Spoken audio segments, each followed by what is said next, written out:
Hello students, আমি Nitish sir জ্ঞানজ্যোতি coaching সেন্টারের পক্ষ থেকে তোমাদের প্রত্যেককে জানাই আরো একবার স্বাগত। তো স্টুডেন্টস, আজকে আমি তোমাদের সঙ্গে আলোচনা করব যে বিষয়টি নিয়ে, সেটা হচ্ছে এনইপি 4 ইয়ার আন্ডার গ্র্যাজুয়েট প্রোগ্রামের অধীনস্থ যে সমস্ত ছাত্রছাত্রীরা যারা নর্থ বেঙ্গল ইউনিভার্সিটি আন্ডার বিভিন্ন কলেজগুলোতে 5th সেমিস্টারে মাইনর বেঙ্গলি নিয়ে পড়াশোনা করছো, তাদের জন্য আজকে বাংলা ছোট গল্প মানিক বন্দ্যোপাধ্যায় রচিত হারানের নাচ জামাই গল্প থেকে মোস্ট ইম্পর্টেন্ট কিছু গুরুত্বপূর্ণ প্রশ্নগুলো নিয়ে আলোচনা করব। এখান থেকে পুরোপুরি সাজেশনস আজকে আলোচনা করবো তোমাদের সঙ্গে। ক্লাসটি শুরু করার পূর্বে তোমাদেরকে বলে রাখি, যারা এখনো পর্যন্ত আমাদের চ্যানেলটিকে সাবস্ক্রাইব করনি তারা অবশ্যই চ্যানেলটিকে সাবস্ক্রাইব করে পাশে থাকা বেল আইকন অল প্রেস করে দাও, যাতে নেক্সট টাইম থেকে কোনো ভিডিও আপলোড করলে তার নোটিফিকেশন তুমি সবার আগে পেতে পারো। এছাড়া অনলাইনে যারা ভাবছো আমাদের ক্লাস জয়েন করবে, তারা অবশ্যই যোগাযোগ করো আমাদের অফিসিয়াল নাম্বার 7076398606 নাম্বার অথবা 6295916282 নাম্বারে। তোমাদের টোটাল কোর্স ফি থাকছে তোমাদের এই সাধ্যের মধ্যে শুধুমাত্র 1199 রুপিসের বিনিময়ে তোমরা পুরো কোর্সটা আমাদের কাছ থেকে পেয়ে যাচ্ছ।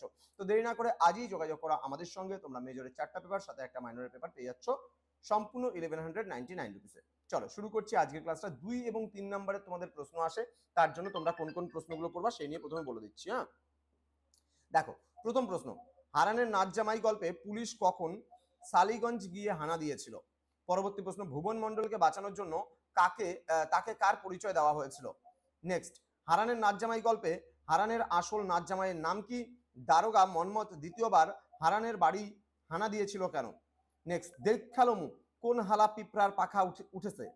বক্তাকে সে কেন এ কথা বলেছে? পরবর্তী প্রশ্ন, হারানের নাচ জামাই গল্পে গ্রামের মেয়েরা ময়নার মাকে রসিকতা করার জন্য কিভাবে বাহবা দিয়েছিল? ওকে।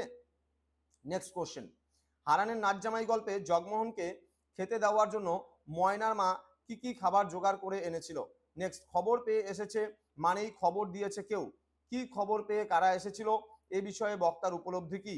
পরবর্তী প্রশ্ন, ভুবন মণ্ডলকে বাঁচাতে ময়নার মা উপস্থিত বুদ্ধি দিয়ে কি পরিকল্পনা করেছিল? নেক্সট, বড় ছোট মন তোমার, কে কাকে এবং কেন এ কথা বলেছিল? নেক্সট, জোরদারদের সাথে দারোগা পুলিশের সাথে লড়াই করা চলে, অবুঝ পাষণ্ড জামাইয়ের সাথে লড়াই নেই। কোন প্রসঙ্গে কার এই উপলব্ধি? এই উক্তির তাৎপর্য বুঝিয়ে দাও। পরবর্তী প্রশ্ন, দারোগা মন্মথ প্রথমবার কেন ভুবন মণ্ডলকে সন্দেহ করেও গ্রেপ্তার করতে পারেনি? নেক্সট, মণ্ডল 10টা গায়ের বাপ, ময়নার মা কেন ভুবন মণ্ডলকে বাপ বলে আখ্যায়িত করেছে? নেক্সট, হারানের নাচ জামাই গল্পে জগমোহন গ্রামে ফিরে কার খোঁজ করেছিল এবং কেন? প্রশ্নমান 6-এর জন্য তোমরা যে প্রশ্নগুলো পড়বে, প্রথম প্রশ্ন, হারানের নাচ জামাই গল্পে ময়নার মা চরিত্রটি যেভাবে ফুটে উঠেছে তা নিজের ভাষায় আলোচনা করো। পরবর্তী প্রশ্ন, তোমারে কই জন্ডু হাতে ধইরা কই বুইঝা দেখো মিছা গোসা কইরো না।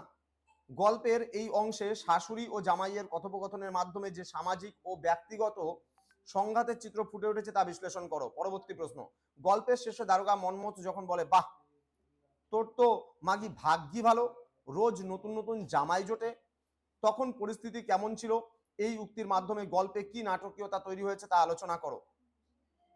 পরবর্তী প্রশ্ন, জগমোহন চরিত্রটি বিশ্লেষণ করো, তার মানসিকতা ও আচরণের মাধ্যমে লেখক তৎকালীন সমাজের কোন দিকটি তুলে ধরতে চেয়েছেন? পরবর্তী প্রশ্ন, গল্পে গণসংগ্রাম ও ব্যক্তিগত সংকটের যে টানাপোড়েন দেখানো হয়েছে তা নিজের ভাষায় লেখো। প্রশ্নমান 12-র জন্য তোমরা যে প্রশ্নগুলো পড়বা, এখানে বলেছে হারানের নাচ জামাই গল্পটিকে তেভাগা আন্দোলনের প্রেক্ষাপটে রচিত একটি সার্থক ছোট গল্প বলা যায় কি? আলোচনা করো। পরবর্তী প্রশ্ন, হারানের নাচ জামাই গল্পে দুটি ভিন্ন পুরুষের চরিত্র ভুবন মণ্ডল ও জগমোহন চরিত্র দুটি আলোচনা করো।